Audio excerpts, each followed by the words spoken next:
Right, we have one rose card left to get, and it is behind this fellow. Also, late night recording and uploading. Because why the hell not? I found out earlier today that I'm getting my tooth pulled tomorrow, so I'm not going to be able to make a segment tomorrow. So this is just basically going to go up as soon as I've recorded it, rendered it, and that sort of stuff. I'll be doing another one as well after it, and that's going to go up maybe sometime tomorrow or Wednesday or something like that. There's probably not going to be another segment then until Thursday, which means I'll be out and done with this side of the story, and I'll be able to start once I have a free day. Now, deck cost is 1017. I could probably get a little bit higher, but that doesn't necessarily mean it's going to be a better deck overall. I want to actually go for combos that'll give me a lot of power, because I feel like that's what's going to get me over the line in this one.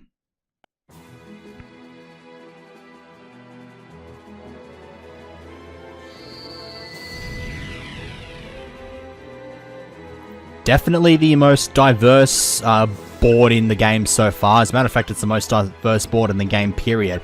It has every single field. I believe there are 5 spaces of each terrain, except for, I think, Crush, which only has 4. No, Crush has 5. I think it's Toon that's got 4. Do I see 4 Toons? Yeah, Toon's the one that's only got 4. One of which is in my summoning spaces, but I'm fine with that. Yeah, I'm running plants. I got a couple of plants off Bakura in the previous game. Reason I'm running those is because combining them with zombies makes Pumpkin the King of Ghosts. And that is a really damn good card. I'd like to give that a bit of a roll. But for now, I'm going to get some field presence and have Blackland Fire Dragon just sort of chill in this little mountain spot right here. Whatever he summons there is obviously not going to be 1500. As a matter of fact, it's probably going to be like a trap of some variety, but I don't much care for that, but whatever. Okay, so Flame Swordsman can combine it with Molten Behemoth, get a thing on board, a Vermilion Sparrow. I kind of wonder if I can combine the Laughing Flower with Judgment Hand, but I'd rather wait and get a zombie in my hand and make Pumpkin. It's one of the 2 strategies I've got for powering up my monsters, the second one obviously being the Molten Behemoth. I think I'll just let my summon power replenish itself from here. That was an attempted fusion, which, needless to say, failed. I wonder what he lost out of that. Silverfang. Okay, so I could go for a Vermilion Sparrow in this one. I'm not too sure how I feel about that. If I could combine with Judgment Hand and make something better, then I'd love to, but I think I'm gonna go. I think I'm gonna go ahead and if I fuse these 2 together, I'm just gonna make another Flame Swordsman. So I'm just gonna sort of camp Molten Behemoth here. I need some defensives because, as you would expect, Yugi does run Mirror Force in this deck. And so not only is it arguably the most destructive trap card in the game, it's also the reason why one cannot replicate Yugi's deck without the influence of an action replay or something of the like. The reason for that is because Mirror Force is just, for some inexplicable reason, one of the 45 cards in the game that is completely unobtainable. It's, like I said, entirely inexplicable as to why this is the case, but Mirror Force is completely unobtainable in this game. Unless the generic Mad Scientist Data Mine reveals some kind of way that, like, borders on, like, finding a shiny Pokemon or something like that. I have no idea. But as far as I'm aware at the moment, there is no way to pull it off. So we've got Call the Haunted here. I'm going to just sort of let that chill out somewhere over there or something like that. I'd love to see Flame Cerebrus on my board. I'm not too sure if I want to go with that or Kairyushin. Kairyushin has a little bit of field manipulation, which could work in my benefit. But I kind of want to get an idea of what this guy's running, because he's kind of just sending a whole bunch of his forces after me. And I'm not too sure how I feel about that. Oh, sweet Jesus. Alright. So what we're going to do here is we're going to go ahead and fuse these 2 together. High level, which I think is 5+, Sea Serpent plus a level 5+ Aqua Monster, can fuse together to create the Aqua Dragon, one of my favorite cards in the game. The reason for that is because it doesn't turn the board into sea terrain when it gets flipped up, but it does have the sea terrain when it's engaged in battle, and it's just slightly more powerful than Roaring Ocean Snake, so it's a very, very good card. It is possible to get. It does have a password. It's one of the originally known passwords that we've had access to for 15 or so years of playing this game. So here we've got DMG. I believe... Okay, no. If DMG killed me, I would have been spellbound. Wait, no. Yeah, no, she would have been spellbound. Not me. What am I on about? Because I don't really want to just go willy-nilly attacking into shit here because of the aforementioned Mirror Force. So I'm literally just sitting here waiting patiently for him to attack into me because he's the one that's taking damage. I'm really not that fussed over it. So I'm just going to let him attack me. I don't give two shits. Shouldn't really be this worried about Mirror Force because I do have my behemoths which aren't going to be destroyed by that, but if he's stupid enough to run his shit into me like that, then he can go ahead and commit suicide. I don't really care.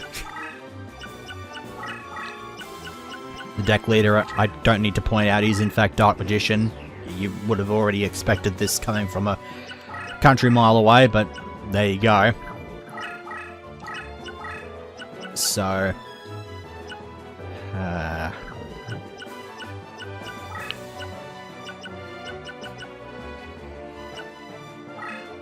might as well throw another behemoth down. That's just going to jack up the power of my Cerebrus. It's going to be 4100 if I play it in that forest board. I made sure to run both of my field manipulation cards. At least I'm pretty sure I did. Because that's going to help me out quite a considerable amount. That's kind of the reason why I even ran Aqua Dragon to begin with. Because, again, it's just field manipulation. So there's Dark Fire Dragon. Not too sure how I feel about that.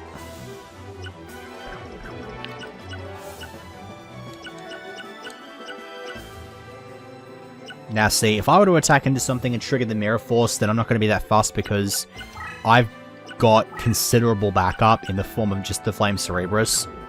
So what I'm going to do is I'm going to put Black and Fire Dragon in defense, and I'm going to swing into something here with Punished Eagle. Except that thing's on 1600 if it goes into the Toon terrain, so... never mind, I'm just going to leave him there. I will attack into whatever's in that Toon space near his deck leader, though, with Aqua Dragon, because I don't have to worry about terrain when Aqua Dragon attacks. That's quite interesting. What did I run over there? Shift. Bit like Dimension Hole, but it works on the highest attack monster. I've already got 5 monsters on board, so I can't summon anything else. I guess I could just roll over the top of this.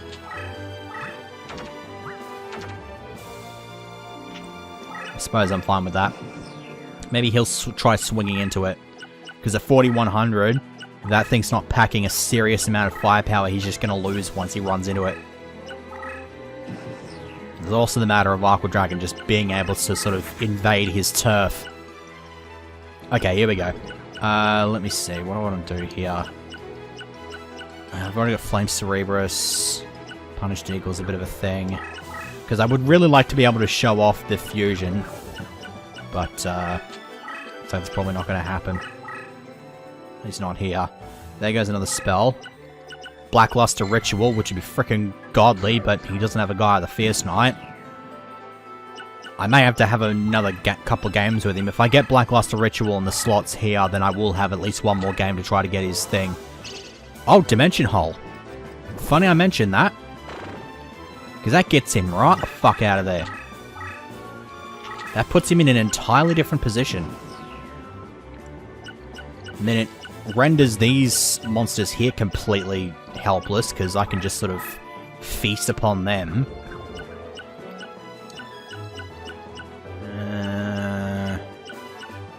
Let's see what this defensive card is. It's a Spellbinding Circle. Better that my bird takes that hit than anything else. So let's see, I will fit the Burning Spear onto Flame Cerebrus. I will turn this way, yes, and then I will scratch. Oh, fuck me, Dad. In before that's like a summoned skull. Nope, it's a Kamori Dragon, so I'm not actually taking anywhere near as much damage as I expected to.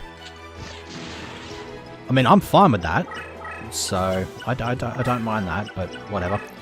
Okay, so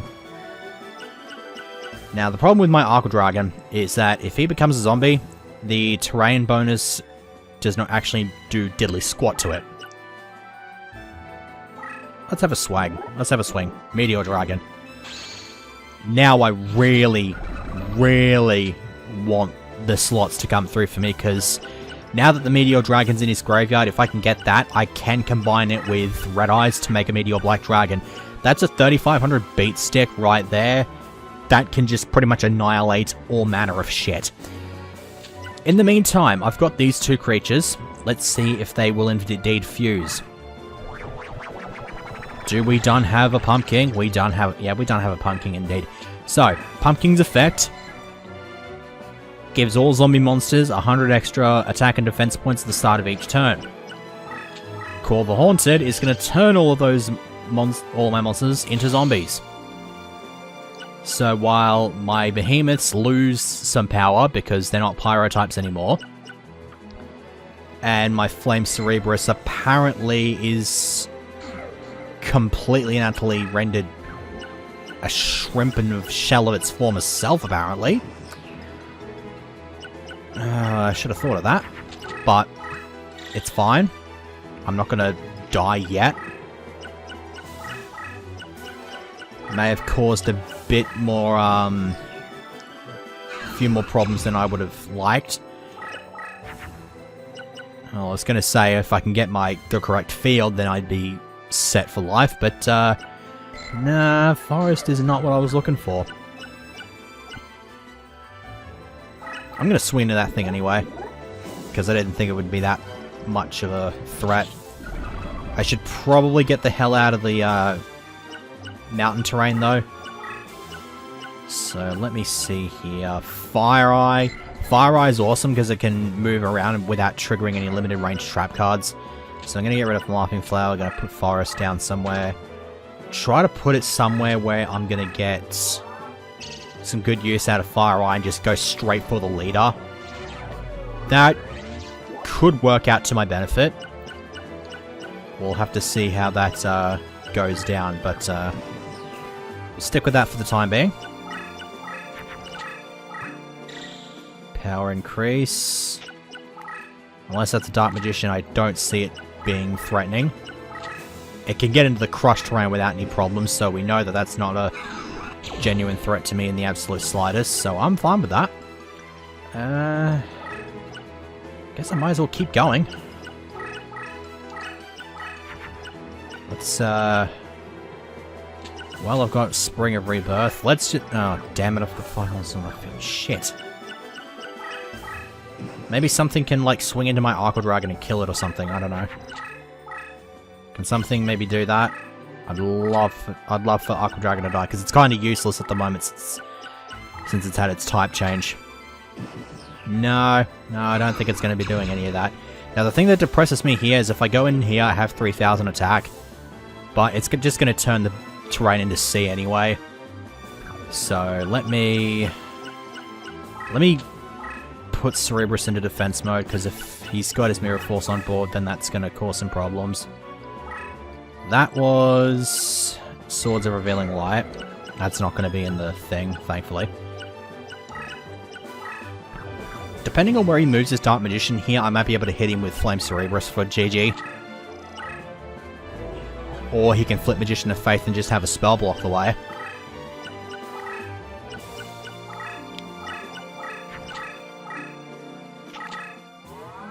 And Raigeki, so I just lost... Okay, I just lost both Flame Cerebrus and Aqua Dragon with that strike. Sure. Let me just confirm that the Spellbinding Circle was... Okay, no, he actually didn't bring back Spellbinding Circle, so never mind. In which case... let's go ahead and have ourselves a go with that. Now if I can get him into a prime position here. No, he's even... Oh, wow. He's a step ahead of me on that. And I think it goes without saying that I'm quite annoyed. Because this is just making it take longer than it really should. Well, there's the last Molten Behemoth.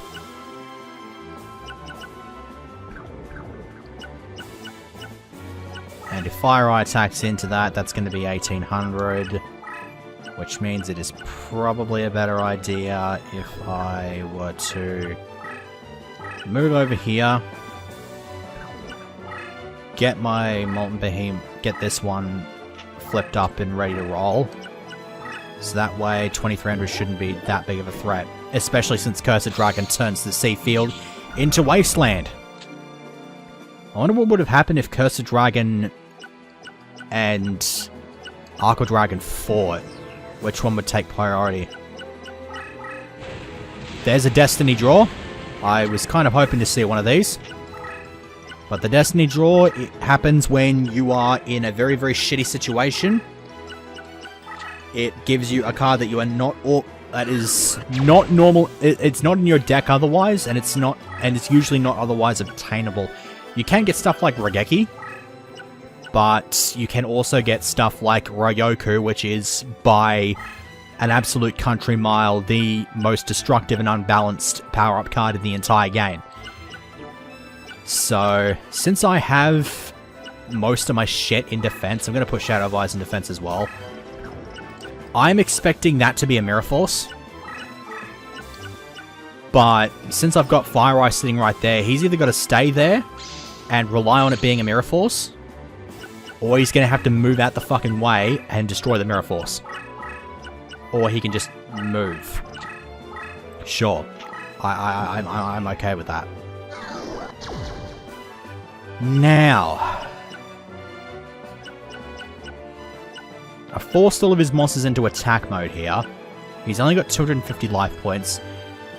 I think what I'm going to do is... Well, there's Wasteland. What can I... Okay, I think I got this. What I'm going to do is I'm going to swing my Molten Behemoth into Komori Dragon, which is apparently going to get Komori Dragon killed. Is going to apparently get Molten Behemoth killed. Don't understand why, but I can do it with Magician of Faith. If that's a Mirror Force, I'm about to bait it out. There it goes. Yep, there's Mirror Force. Literally the same as you remember it, destroys all attack position monsters the opponent controls.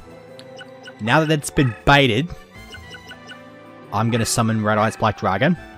I'm going to swing into Magician of Faith, and that's going to be GG.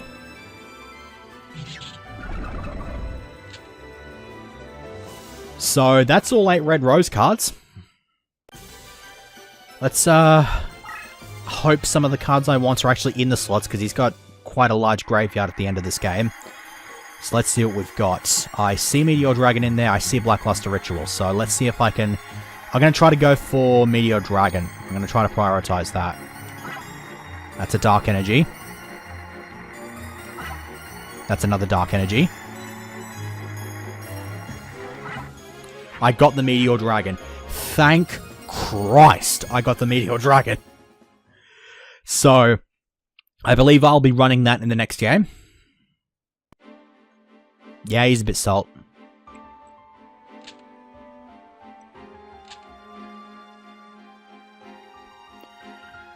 And that is all 16 red rose cards in my possession until such time as I decide to go with the other side of the storyline, in which case I just end up with... I end up with the red rose cards, so they're going to be kept. I'm just going to lose the white ones. It's not like I give a shit, but looks like we've got a cutscene, which will set us up for the next segment.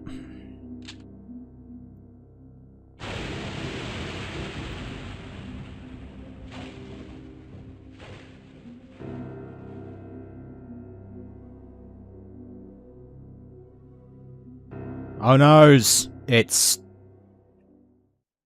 Kyber Head It's Kaiba, back hair, beard, goat, not Dark Knight, fucking unpronounceable name jackass.